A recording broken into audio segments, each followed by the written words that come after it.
we can keep deaths below 20,000, we will have done very well in this epidemic. It's early at the moment, and the scientists who are working with government to model what we can expect are, of course, adjusting their predictions now as we start to see the actuality of the epidemic in the UK rather than what we believe might have happened a few weeks ago. If we do reduce the deaths to a level which is below what we initially thought, I want to be absolutely clear, that won't be because we are somehow lucky. It won't be because somehow the virus is acting in this country differently from any other country.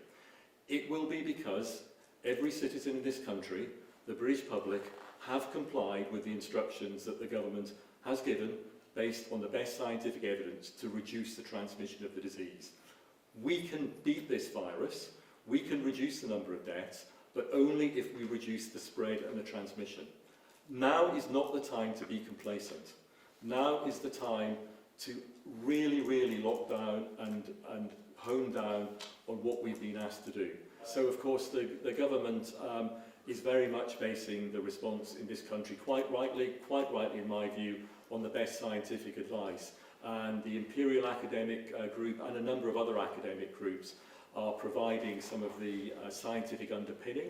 That is managed through the Scientific Advisory Group for Emergency, SAGE, a group you might have heard of, chaired by the government's Chief Scientific Advisor, Sir Patrick Vallance.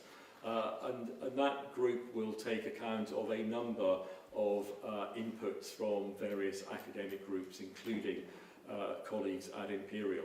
But as I said earlier, and the number of deaths that arise out of this epidemic in the UK, if it's less than 20,000, as Sir Patrick Vallance said, that would be a good result, although every death, as I've said, is absolutely a tragedy. But we shouldn't be complacent about that. Although that would be a good result, it will only happen if we stop the transmission of the virus. And I sound like a broken record player on this, but it really is the way that if we're going to get to the numbers of deaths that you're talking about, it doesn't happen by luck. It's not just chance. It's because of the actions that you take, that I take, that we all take to reduce the transmission of the virus. Now, whilst our companies have requested financial support, they have also asked us to look to ease the burden of regulation at this challenging time. And we have responded to that request. Yesterday, we brought forward legislation to temporarily suspend some competition rules in the supermarket sector and in the operation of Isle of Wight ferries.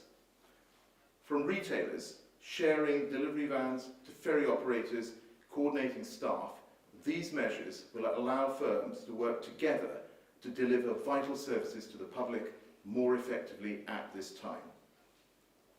We've also introduced measures to ensure that workers who have not taken all of their statutory annual leave due to COVID-19 will now be able to carry that entitlement over into the next 2 years. This will protect staff from losing out, whilst providing businesses with flexibility when they need it most. Earlier this week, together with Companies House, we announced that over 4 million businesses will be granted a 3-month extension to the filing of their accounts through a fast-track online process. Over 10,000 businesses have already successfully applied for this extension.